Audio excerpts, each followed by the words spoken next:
사이먼 현상의 연구 방법을 공부할 때 꼭 해야 될 것, 사이먼 현상의 연구 방법 두 가지의 특징을 파악해서 숙지해야 된다는 것, 또 이러한 연구 방법들의 차이점을 비교해서 파악하고 숙지할 수 있도록 해야 된다는 겁니다. 자, 어떤 내용들을 주로 공부해야 되느냐, 시험에 출제된 내용들을 보게 되면 지금 자료의 내용이 나오고 그 자료에서 답이 주장하는 바가 뭔지, 통계적으로 유의미한 상관성, 어떠한 의미로 인식되는지 해서 양적 연구, 질적 연구 이렇게 구분할 수 있도록 하기 위해서 먼저 잘 알아두어야 됩니다. 그렇죠? 그래서 그 특징, 자, 마찬가지 1번 선지는 질적 연구 방법에서 사용하는 겁니다. 특징입니다. 2번은 양적 연구에서의 특징이죠. 3번 선지는 모두 둘 다 해당되는 겁니다. 개념의 조작적 정의에서는 양적 연구, 가설 설정 단계에서 개념의 조작적 정의가 필요합니다. 그래서 정답은 5번인데 방법론적 이론론은 양적 연구에 해당되는 것이고 방법론적 이론론은 질적 연구에 해당된다는 것. 그 다음 이제 많이 출제되지는 않았지만 대체로 보게 되면 지금 2022학년도 수능 대비 6월 모의 평가에서 나왔던 문제가 지금 이 A조, B조 과제에 대한 평가죠. 그렇게 돼서 기억하고 좀 조심해야 될 것이 하나 있긴 있습니다. 여기 2점으로 이렇게 배정되어 있는데 아마 1번을 정답으로 체크한 학생들이 제법 많이 있을 것이다 라는 생각이 듭니다. 정답률이 그렇게 썩 높은 편은 아니에요. 그죠?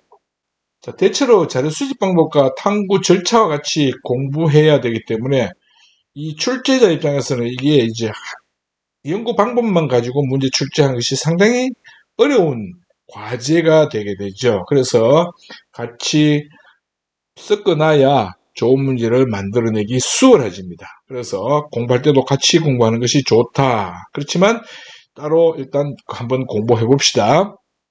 그래서 자, 쭉 봤을 때 1번 개념의 조작적 정의이다. 자, 개념의 조작적 정의라고 하는 꼭 우리가 기억해야 될 것은 가설 수립 시에, 가설 설정 시에 독립변인에 대한 그리고 종속변인에 대한 이 변인에 대해서 개념을 정의를 내리는 거예요. 이게 개념의 조작적 정의입니다. 그런데 지금 A조는 해서 소개했죠. 그죠? 그래서, 요건 요거다라고 하는 뜻을 말하는 것 뿐이지, 이거하고는, 가설 수립하고는 전혀 관계없습니다. 그렇기 때문에 개념의 조작적 정의 이렇게 하면 안 된다는 얘기예요. 이걸 정답으로 체크한 학생들이 제법 많이 있었을 것이라는 얘기입니다.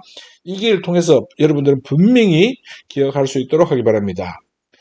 그 다음, A가 양적이고 B가 이제 질적 연구이기 때문에 보게 되면 법칙 발견은 양적 연구죠. 그래서 틀렸습니다. 계량화하긴 어려운 인간의 주관적 영역의 탐구 곤란하다.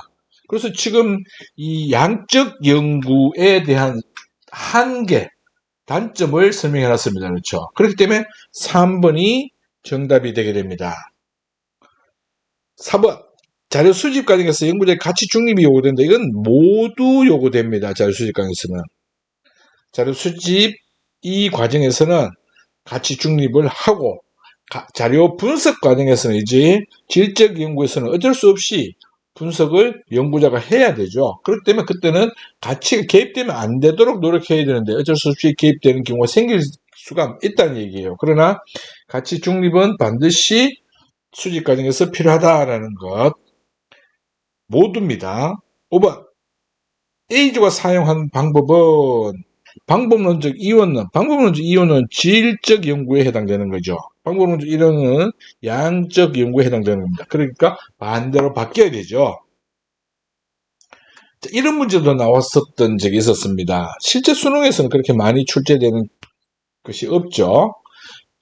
21학년도 수능 대비 4월 16번 문제 같은 경우 A는 규칙성을 찾는 데 목적이 있다 이렇게 되어 있죠. 그러면 이건 양적 연구구나 이렇게 메모를 하고, B는 의미를 이해하고 해석하는 데 질적 연구구나 해서 양질 이렇게 표시해 놓고 갑니다. 그러면 가는 A만의 특징이 될 테고 다는 B만의 특징이고 나는 A, B 둘의 공통점이 되겠죠.